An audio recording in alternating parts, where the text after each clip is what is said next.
Greetings and salutation, mofos and mofettes. It is Monday night and it is comedy night here at the Fox's Lair. This is the Jest, Joust comedy Calamity. We would like to thank the Fox's Lair for letting us have this here. We'd like to thank Melinda and our beautiful Miss Candace helping us behind the bar. I was like gonna call her Candy or something. I don't know. Camden. No, Candace is behind the bar. And so the way it works, anybody doesn't know how it works? I don't think, okay, so Tim doesn't know how it works. I'm going to tell Tim how this shit works, okay? So basically, we got our judges here. We got Mr. Doug James is always on the end here, our tech guy, and the house truth. So basically, he's going to tell you yes or no, and that's the way it is. And then we got Onion right here. He's multi-layered, very sensitive. You never know what you're going to get from him. I'm always surprised. Then we got Ian Hayes. He's our closer tonight. He's a seasoned comic that has been on multiple bills throughout the Southeast and on the West Coast. He hails from Sacramento, California. San Diego, California. It's very different. Sac City's way high up on the state, and San Diego's almost at the fucking bottom. And I don't know why I thought Sacramento for some reason. I love San Diego a lot more than I do Sacramento, to be honest with you. Sacramento kind of sucks.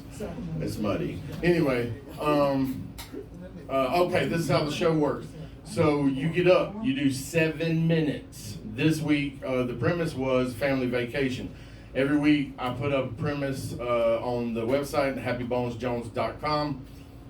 And then you don't have to write full 7 minutes on that premise, but you just touch on it here and there throughout, maybe get a call back in there. I don't know how you work it, you know what I'm saying?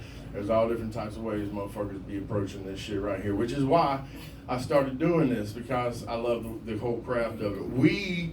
I go back and forth with you, and then they get a chance to talk with you. They're gonna judge you 1 through 5 on 5 different categories so that it's as non-biased as possible. And then at the end of the night, we'll add it all up, and that person will come back on the 21st for the 6-week shootout, where you can win $200 cash, and you can get a professional photo shoot with a professional photographer. Boom! Shakalaka, damn, shamalam. Yeah. And I'm Happy Bones Jones, and Happy Bones means joints. I'll be jonesing for joints, therefore I'm happy. You know what I'm saying? Ooh, tell them about the belt. So, at the 1 minute mark, you will hear Doug go, and then you will have 1 minute. A lot of comics want to be like, okay, that's my time, I heard the bell, kick it out. You know what I'm saying? Kick it out like that. But you got 1 more minute. So, I understand if you want to cut it short because you're just like, damn, that was my best laugh, I'm going to go ahead and end on that. You know how things work, Tim. Tim is from Columbia, and his last name is Weimer. Weebly. Wibbler. Wobbler. Wembley. Wembley? Yep, that's me. Booyah, bitches. Tonight, we have the beautiful Miss Olga here with us, and we got Dave Miner here, her husband. And Olga, like, she wanted to help in some way, because I was like, can you help host? You know, I thought it would be fun to invite some new people in and do part, you know, get up on the panel, get Doug out of here and shit. But I know I'm cold-blooded. But basically, she was like, well, let me bring some cookies. And she brought the cookies. Not only she brought the cookies, she brought the cookies. These motherfuckers, hold up, swallow up. Look at that. It's got our logo on the front of it. Well, it's not really our main logo, but it's one of our logos that's on the front of it. My beautiful mugs on there, you know what I'm saying? So you can eat the cookie and then you keep the wrapper for keepsake. You know what I'm saying? Put your license in that bitch. They were delicious. Thank you. And they have nuts in them. Yeah. Oh, and they have nuts in them, so if you don't like nuts in your mouth, don't even do it. Once in a decade. Yeah, Sarah, she's like a very moderate nut in my mouth type person. You know what I'm saying? Like 1 every 10 vaginas, I might have a nut in my mouth. I don't know. That's terrible. I put your body count at a ridiculous number with that. I'm sorry. And that's just rude. Talk about doxing. I don't know what I'm doing up here. Oh, yeah. So we got a lot of comics tonight and a nice intimate room. So I'm really excited about it. Most of them's comics, and usually comics are used to that. But hopefully the room will fill up in just a minute. I have a feeling. Hold on. I'm sending out the vibes. Y'all do it with me now. Y'all doing it? I can feel it. I can feel it. Y'all doing good. We're about to have a whole rush of crowd people coming down through here. You know what crowd people is? That's different from one person. That's a crowd people. You know, it's a whole crowd people. Yeah, sometimes they can be scary. Sometimes I clutch my purse real tight whenever I'm walking by crowd people. I don't know about them crowd people. Sometimes I lock my doors if I'm sitting in my car and there's crowd people walking by. I'm going to lock my door just in case I'm attacked. You know what I'm saying? They can't get in easy. And to break some windows and shit. I'm gonna ride off by that time, you know what I'm saying? I ain't gonna sit there and let them get in my car, you know what I'm saying? I'm gonna drive off. Sorry, Raven, I had to leave you behind, babe. That's my bad. No, I've been thinking this week all kinds of stuff. I had all these ideas for guerrilla marketing the show. And I was telling Jonathan, because last night I had this dream that we had gathered up because we got 2 pear trees in our yard, right? 2 big pear trees. And Raven and I can't get rid of all the fucking pears, and so half the pears every year get wasted, right? So I took 2 big boxes of pears downtown, and then we set them up right there at the Commons, and then I set my little portable PA up, and we started doing stand-up comedy on the sidewalk, right? You know, just on the elevated part right there. And then we had a sign that said free pears. Get as many pears as you want. They're good for cooking pear pies. You know what I'm saying? And then we'll have like a little sandwich board there that'll say, you know, Just Joust Comedy Calamity, Kill Tony alumni, bitches up in this motherfucker, shit like that. You know what I'm saying? That really people love to read out in public with their kids. And so even like doing the complimenting and roasting people as they're walking by type shit, like it's good practice. Because Jonathan was like, yo, I want to get up as much as I possibly can. And I was like, word on God. You know what we could do? We can get up anywhere we fucking want to with this little PA right here. You know what I'm saying? It's got a 6-hour power battery on that bitch. And I don't know if I can talk. Well, yes, I can. I can talk for 6 hours. I don't care how hot it is outside. I got stuff to say. You know, it's real. So anyway, if y'all like cookies, grab a cookie. You know what I'm saying? I know cookies don't always go good with alcohol, but I used to love to eat chocolate and drink beer. I don't know what it is, but that's a really good combination. Okay? And it made you drink a lot of beer. I always was trying to when I was drinking, I was always trying to figure out how I could drink the most the fastest. Like, how can I get 12 of these cans of beers into my stomach without tasting them at all? You know, it's like, bam, bam, bam, bam, bam, bam, bam. And I did it too. You know how I did it? All right, the very first way was hot wings. Hot wings make you drink the shit out of some beer. So you eat a really, really hot wing. Oh, and plus on top of that, I was a cook for a long time. And at this particular time, I was one of the day shift managers at TGI Fridays, dig that.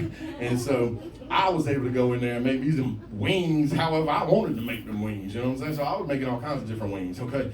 But the main wing was this habanero pepper that I had found, and the sauce was green, but I would add in Frank's Red Hot, you know, the hottest ones, you know what I'm saying? It's like, they got levels. And the Red Hot, the Frank's Red Hot, you almost got to order it offline because they don't be selling it, it's too hot.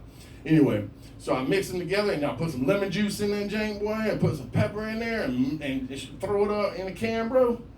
And then I eat it, and I don't want nobody to know about it. I'm like, y'all, this is my secret right here, because I would go through a 12-pack in Steel Reserve in 20 minutes with 20 wings.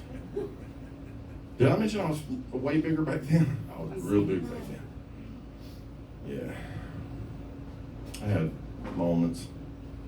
I don't know what I was running from, really. I still don't. But I think part of it was, you know, just like, you gotta be this person in this world, and it's fucking hard being a human, and emotions are stupid. Do some more mushrooms. And I did. So a few years back, I took 15 grams of dry psilocybin penis envy mushrooms. 15 grams. Now, just to give you kind of an idea, a regular dose would be around 2.5 grams. A hero dose is what they call a hero dose to take you somewhere. That's 5 grams. I did 3 times the hero dose. And the reason I did it was because a few weeks before that I was smoking DMT. And on the other side, I always have this like entity. It's androgynous, it's not female or male. But it seems like I've known this entity for like ever. And it's humanoid shape, right? But it's like the aurora borealis. That's the way like the smoky colors go through it. It's really fun to hang out with, right? And so it's like, you should do 15 grams dry. And I was like, why are you saying that? Just like, that's something normal people do in life. And she's like, well, I always say she, because I feel like in my head it's a she, but I know it's not. She's like, well, you want to know the truth, right? And I'm like, yeah. And she's like, 15 grams dry. Oh, there she is right there. And so I was like, all right. So the next few weeks, I got a hold of the mushrooms. I got the opportunity to be by myself for a long period of time, like 15 hours. I knew I was going to be alone. I made tea out of it, and I literally boiled the tea down to, I steeped it down to, about 8 ounces. And I just slammed that shit, and it was super fucking fast. It came on like, literally, it felt like seconds, but it probably was like 5 minutes, right? And the minute it came on, it was like I got hit with a fucking tidal wave of emotion. Like everything that I had inside of me just boiled out real quick and spilled over like fucking, like that scene in fucking The Shining when all the fucking blood rushes down the fucking hallway, and you're like, what the fuck? That's what it was like. In my head, I was like, I got this. It's okay, bro. Nobody's here. Nobody's seeing this happen. And then I sat down on the couch, and that's when it happened. I literally left my body.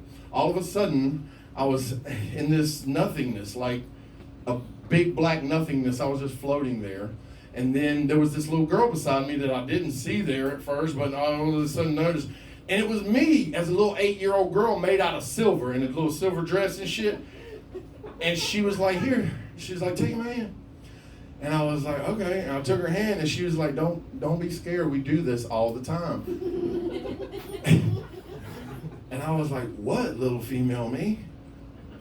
And she said, jump. And we jumped off this cliff and just started falling. And it was like a speed I couldn't imagine really going in real life.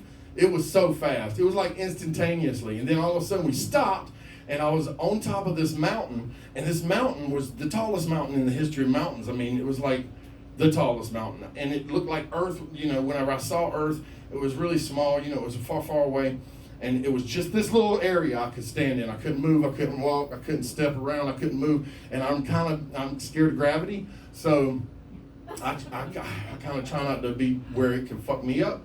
And I felt like at that moment, this was a real fuck me up moment, right? And I had that angst inside of me start to build up, and I started to cry. And then whenever I cried, it like turned into this fucking river waterfall that was coming off of the top of the mountain. And then all of a sudden the current was trying to take me. I was trying to fight it. And then I was like, fuck it.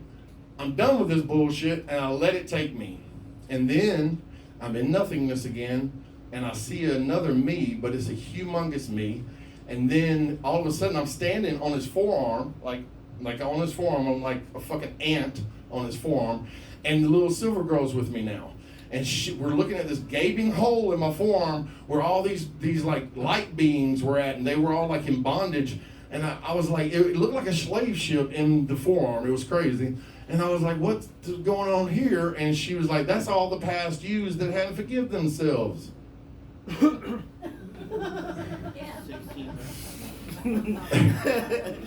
I was like,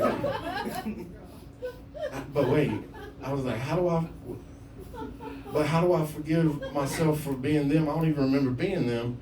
And then she's like, all you gotta do is forgive yourself, and then you forgive all of them. And if you truly do it, then you free all of them at the same time. And I was like, oh my God, when is this gonna be over? This is too much. And then all of a sudden I was in darkness again, and I was still with the little silver me. And we saw another me over in the distance. and it was laying out like floating, and it was a light me. I was made out of light. All of a sudden, these little Pac-Mans started coming out of nowhere, and they would take a bite of my light, and they would shoot off. And then I kept getting more anxiety as the things were taking away the little pieces of light. Finally, I got down to one little pinpoint of light. And so when the little Pac-Man started to come to get me, I started to have this memory of a recurring dream whenever I was a kid of me being that light being and waking up every time the little Pac-Man was going to come get that little pinpoint point. Because I thought at that moment I wasn't going to be me anymore, right? So, as a third-person observer of this happening, I decided I'm going to let this happen and see what happens and see how I feel. The little Pac-Man takes my last little pinpoint of light, and all of a sudden, this data rushed in my fucking head like I was having a Matrix download or some shit, where it said, dude, you were that light, and in order for you to expand to God tone, you must sacrifice every piece of your light at that level, and then when other yous scattered all throughout dimensions die, they reunite with that fucking light. And when the light being is whole again, you can do it all over again. Good luck. And I was like, I swear to God, John, that was a really good show. I've never had this shit on. hey, but I'm telling you. Isn't that hopeful? I'm telling you. Right, like, I'm telling you. And right about that time, I heard a knock on the door in real life, right? And it sucked me back into my body like a fucking laser beam, like boom. And then I was like, fuck, is that the door? I don't want to answer the door right now. Please don't let me at the door. And then I heard it knock again. I was like, fuck! But I didn't say that out loud. I said it inside my head. And then I stood up. I was like, okay, I got to answer this door.